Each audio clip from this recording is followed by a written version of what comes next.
Hello and welcome to Wizards, Warriors and Words, a fantasy writing advice podcast. I'm Jed Herne, author of The Thunder Heist. I'm Dirk Ashton, I think, apparently, author of the Paternus trilogy.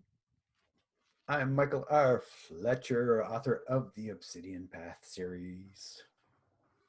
And I'm Rob J. Hayes, author of, I'm going to go with Drones because nobody's ever heard of that one. So, and I've also got a little Dirk minifigure here, just in case our Dirk disappears. He's having some connection issues. Mike? What? I already Oh, you've already introduced yourself?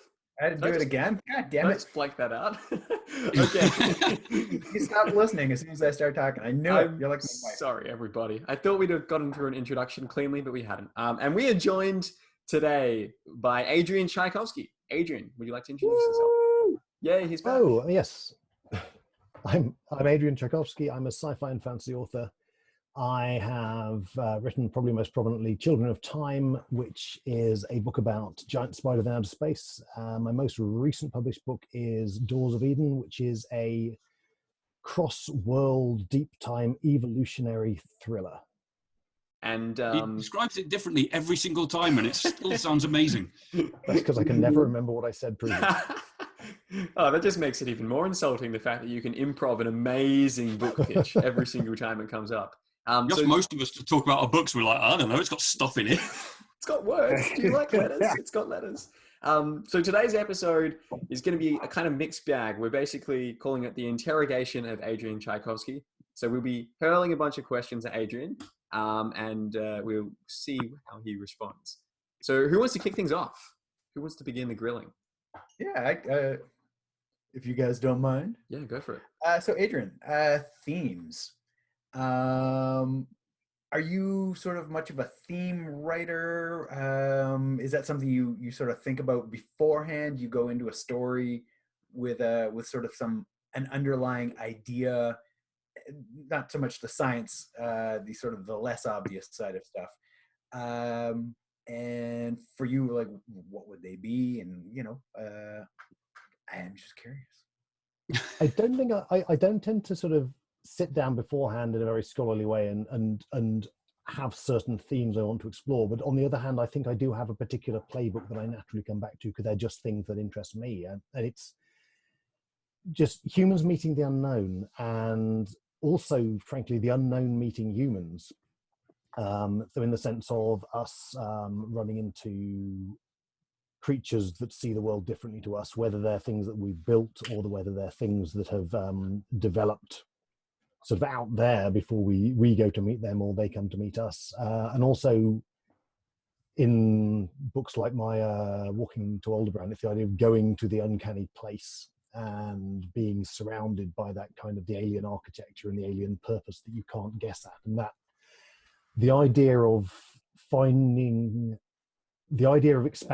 our own horizons by meeting the other, I think is something that turns up an awful lot in my writing.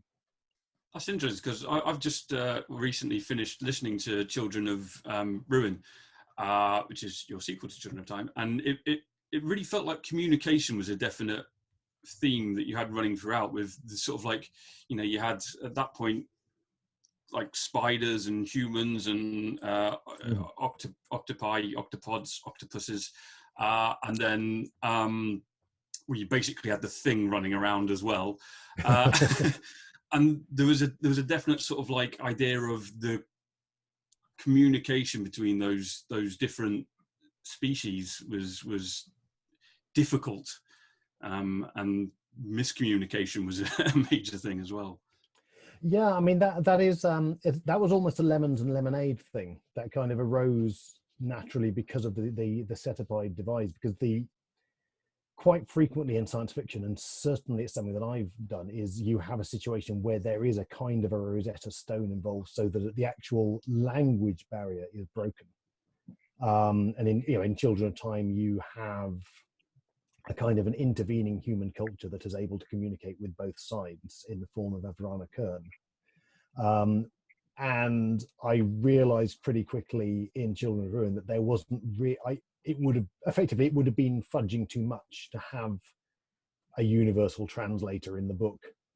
Because usually what I'm interested in is that whole kind of, if a lion could speak, could we understand what it would have to say, rather than, well, how do you get a lion to speak? But with Children of Ruin, I realized actually that speaking to the lion effectively was going to be a major element of the plot, because we are dealing with things that think so differently to us that simply having a common language isn't enough. I mean, honestly, it didn't explicitly start out as a kind of a homage to Ted Chiang and Arrival, but to a certain extent, because it deals with linguistics and the attempt to communicate with something truly alien, I think it did end up occupying a certain amount of the same mental space as that. Arrival is my favorite movie of all time, Same and I here. love the short story. And that's awesome. Yeah, it's just I can totally see how you are kind of expanding upon those, and it's great as well because the movie's amazing, the short story is incredible, but it's really cool to be able to sit down with a book like yours, which kind of extrapolates it for not 2 hours, but like 16 hours or whatever it is. This is on a more possibly generic note than that.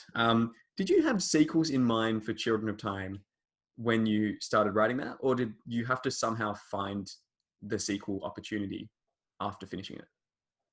It was certainly written as a standalone.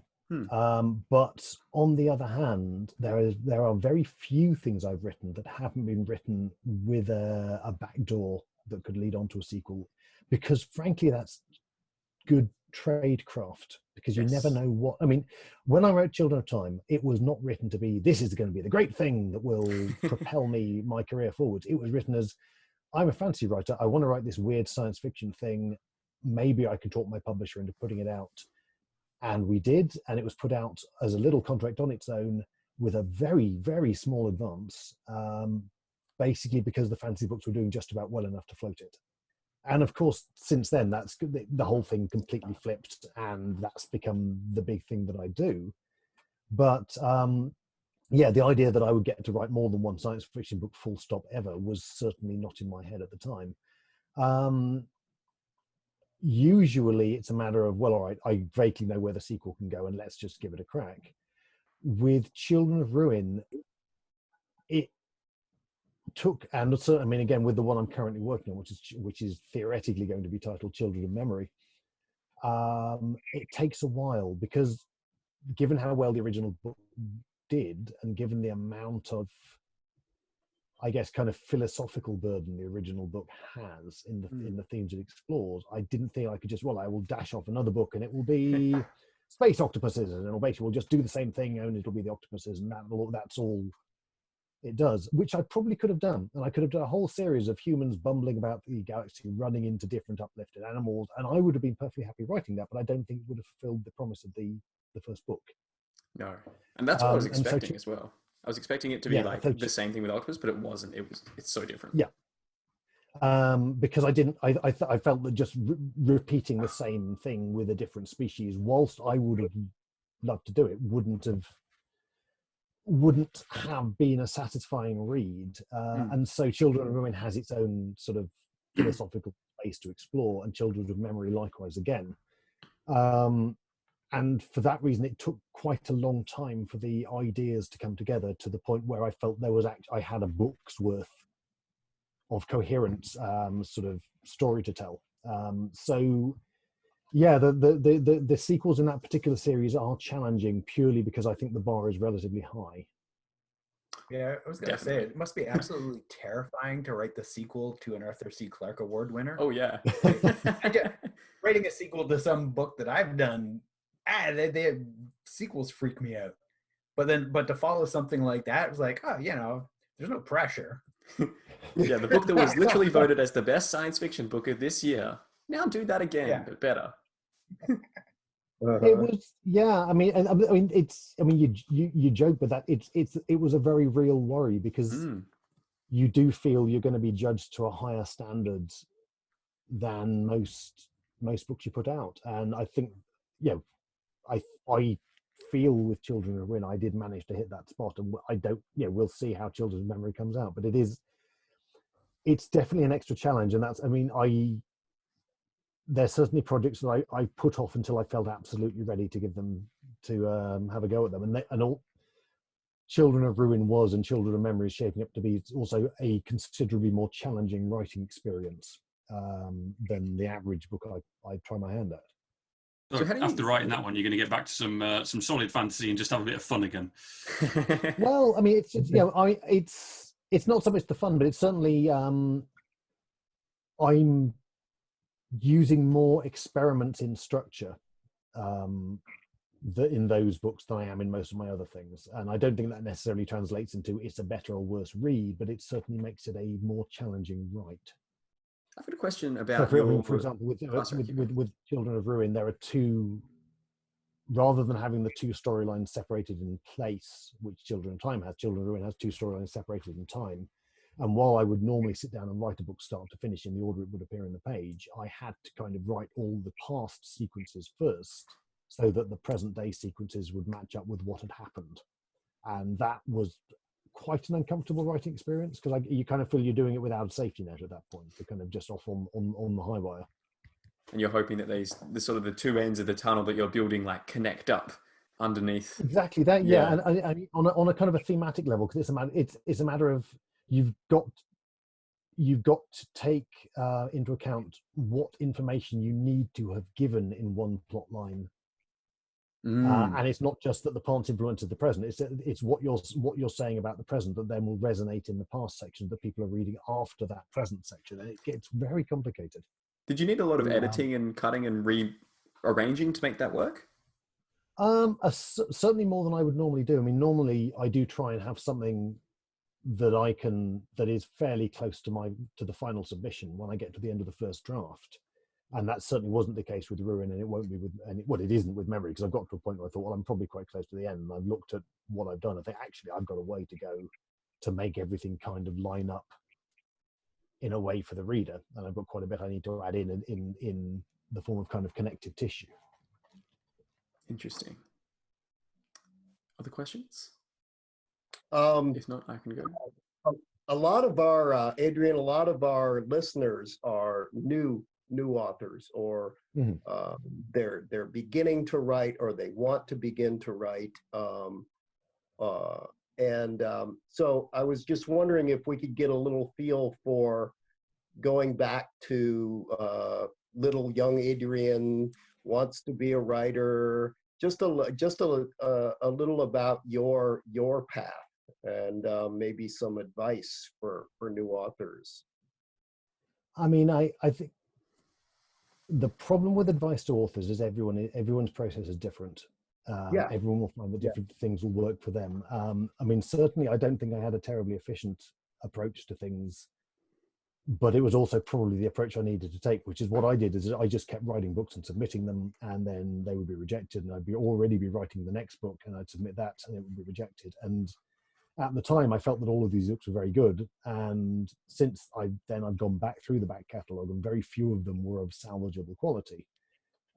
So the lesson there is that certainly through, I'd say, at least 12 of the 15 years I was submitting stuff and not getting published, I was also not writing publishable quality stuff, and didn't really know that, because that process actually went on for 15 years for you before you got a solid agent.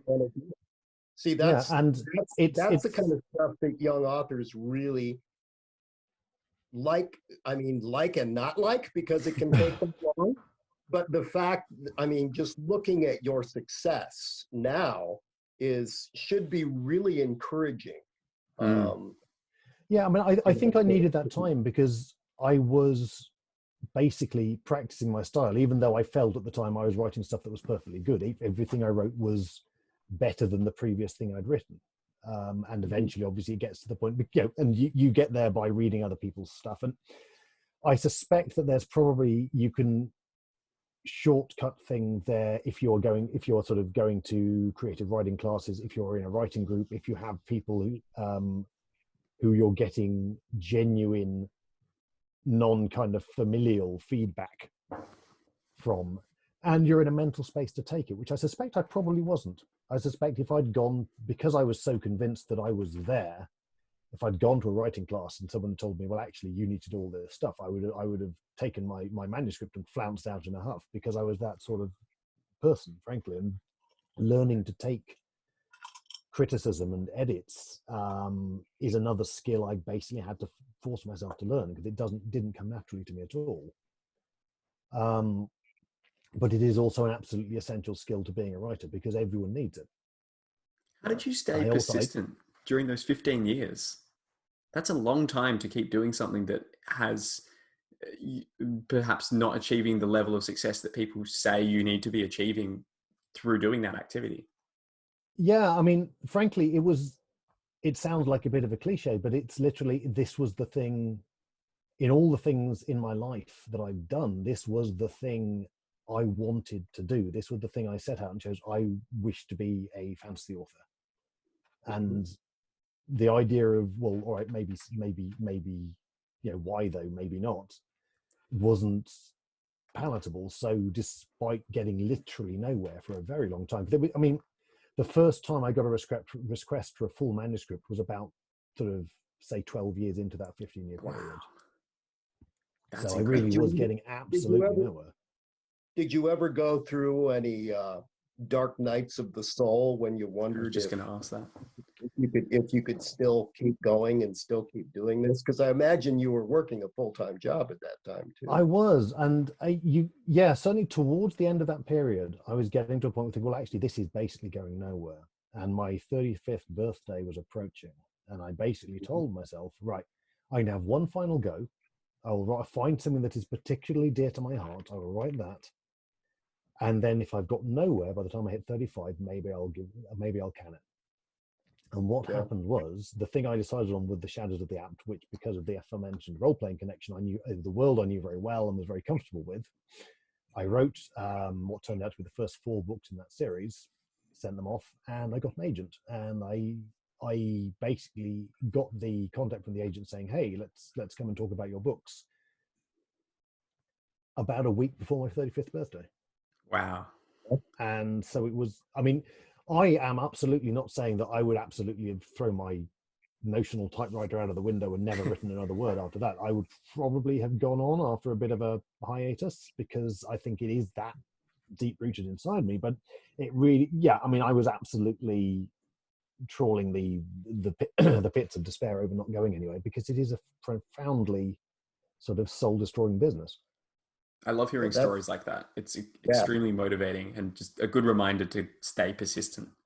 So thank you for sharing. I mean, honestly, I try to tell that story for that exact reason, because the other thing I remember is every so often you come across, well, I will read this writer's book on writing, and this writer's book on writing will give the impression of them kind of lounging back in their golden chair being fed grapes as they muse whether or not they will accept the removal of this comma from that manuscript that the editor has really sent them. And you don't want to hear that when you're really getting nowhere, because that just feels like someone is rubbing your face in it. Yeah, absolutely. I mean, Rob does have a golden chair that he gets fed grapes in, but the rest of us aren't at that stage yet. It's true. By young, nubile, virgin cats. I trained them myself. I love this. What does your writing process... What was that, Dirk? I was just saying, coming back around to the animal theme. Yes, definitely on brand. What does your writing process look like these days, Adrian? And how has that kind of evolved? Are we talking about like daily routine, or are we talking about... sorry, routine is what I meant to say, yeah. Okay, so I mean, I've been a full-time author for 2.5 years now. So for most of my writing career, I've had a full-time job as well. And it was purely a financial calculation as to whether I could afford to give that up. These days I tend to write in the mornings, as opposed to my previous routine of writing kind of late evening.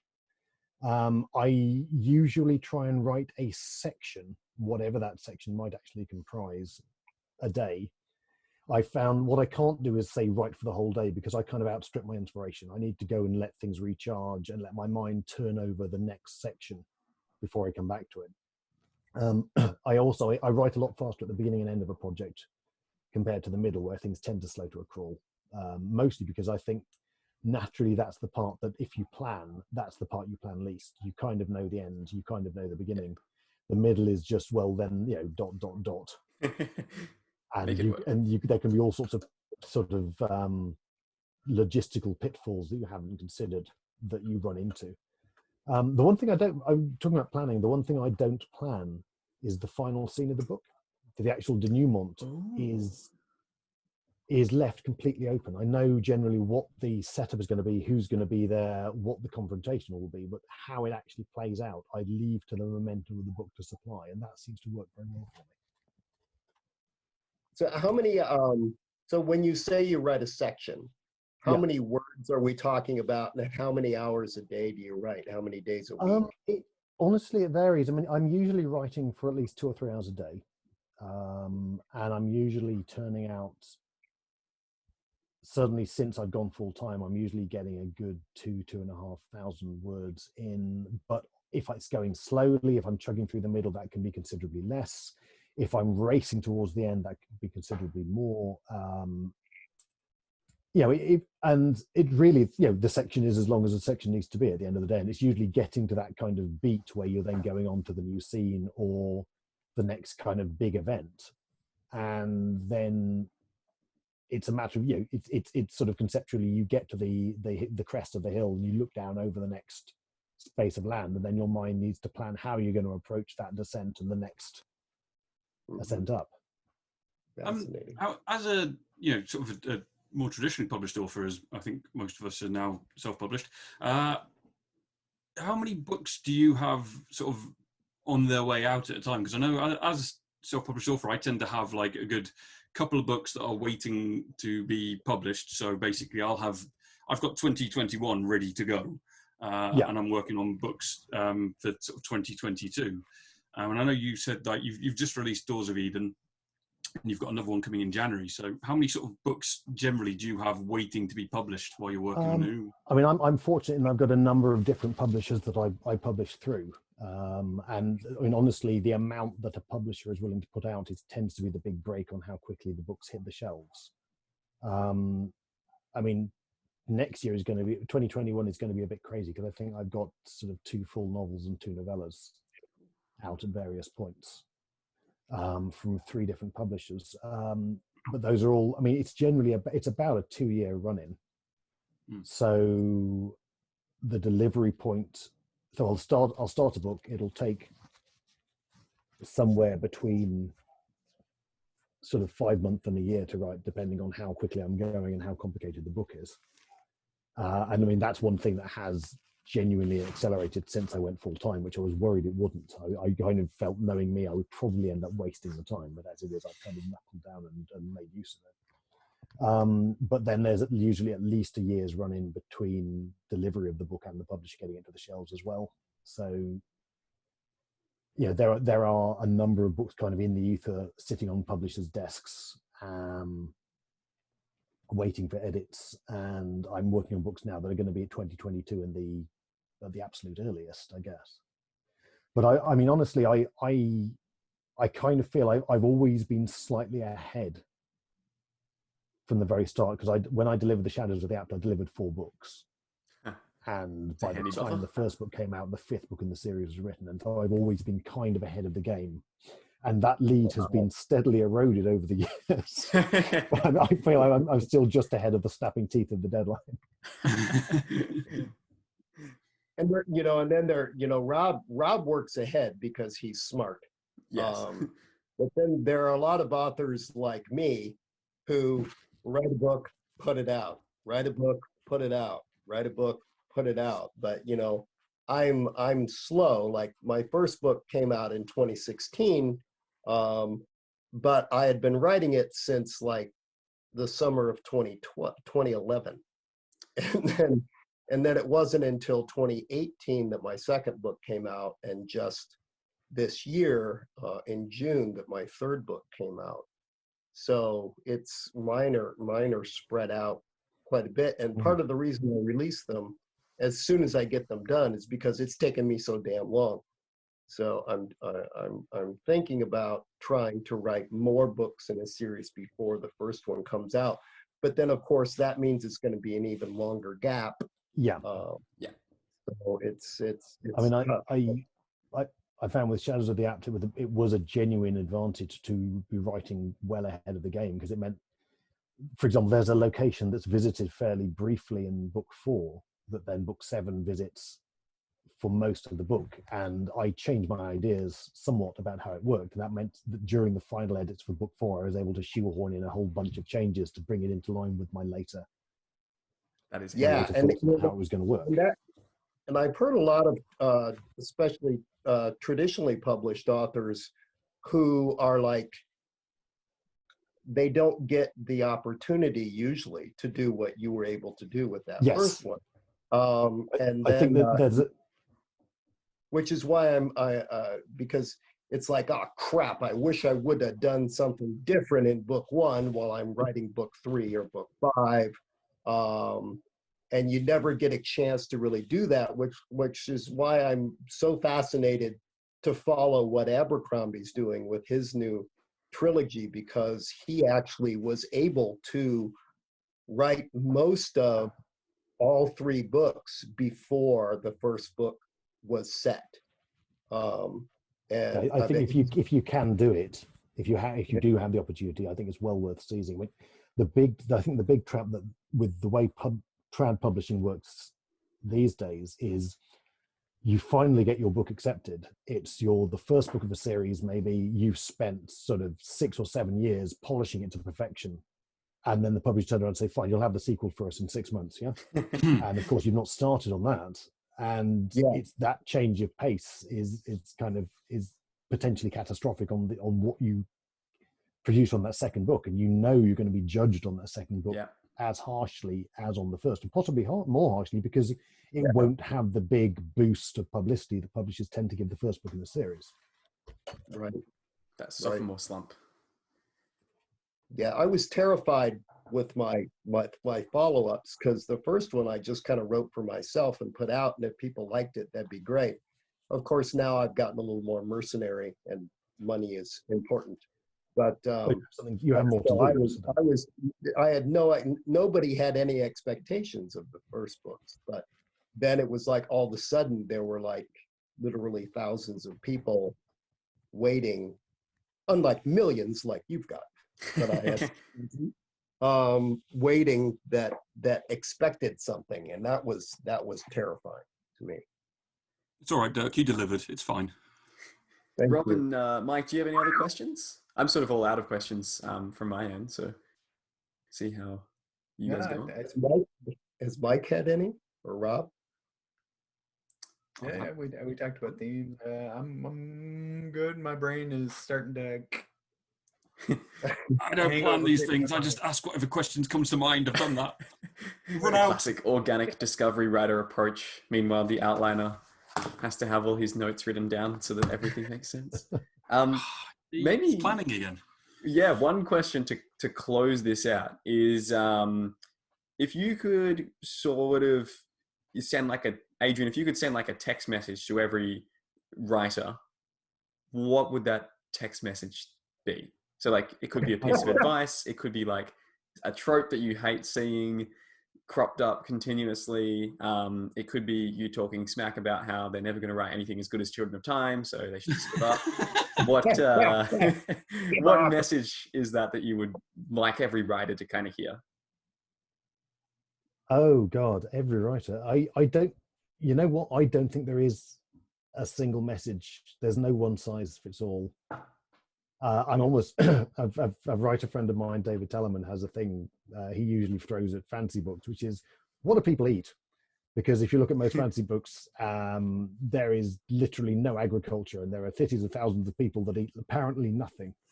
But then again, not all books need to work on that kind of logistical level. I genuinely don't think I have a universal sort of message of peace and harmony that would fit. That would be good to each other. Be excellent. Well, then maybe Adrian, you talked about, I'm always interested in what people are reading. You talked about learning a lot about writing through reading. What books were really influential and you feel really helped you? I think Peter Beagle for style, because he does have the most beautiful poetic writing style. I think writers, Diane Wynne Jones for pushing the boundaries of content. There's a book she wrote called Power of Three, which is not one of her better known ones, but it's definitely my favorite of her work, which just is a textbook example of how to play games with the reader's expectation of what's going on in the setting, because it does it not once but twice as to your inbuilt ideas of, well, who are the good guys, who are the bad guys, how does this world works, and it's absolutely beautifully sort of orchestrated. Oh, and a similar question: what are you reading at the moment? Yes. I am literally just about to dive into R.J. Barker's Call of the Bone Ships. Excellent. Nice little cross promotion. We had RJ on a couple of weeks ago, so if you like Adrian, you might like RJ stuff. Oh, there we go. Rob is holding it up. That's the first book. Going to be starting this one at some point too. I like to read the things that I at least try and write, and I like the really original, innovative, well realized fantasy world where all the internal logic works, and none of it is simply, oh well, this is basically a bit like the Middle Ages, only dragons or something like that. And that RJ is with the Bone Ships, that's an absolutely phenomenal world that I've never seen before. So awesome. Well, that's definitely on my list as well. I like you. I think the big thing that appeals to me about fantasy is that going into those different worlds, and I do have a bit of a not distaste for medieval fantasy, but yeah, I much prefer stories that try to do something, a bit more unique and try to breach those boundaries a bit. There's nothing wrong with fantasy in that medieval setting. It's just that absolutely. They're the whole tradition of fantasy where that medieval setting is not thought about or examined in any way. It's just kind of imported wholesale from an MGM King Arthur movie. Yes. And then a fantasy plot somehow happens against that backdrop. And that always, I can think, well, look, not only is this not terribly innovative, it's also, I read that book. That book has been done. Give me an interesting world where new things are happening. Yeah, I couldn't agree more. Fantastic. Do we have any other quick last closing remarks, or are you good to wrap this one up? Anybody? Silence. Bueller? Bueller? I just want to say that this has been a joy. Yeah, it's been great. Well, very, very much same from me. Yeah, thank you so much for joining us, Adrian. If to our people listening, if you haven't read Children of Time or Doors of Eden or any of Adrian's other books, definitely check them out.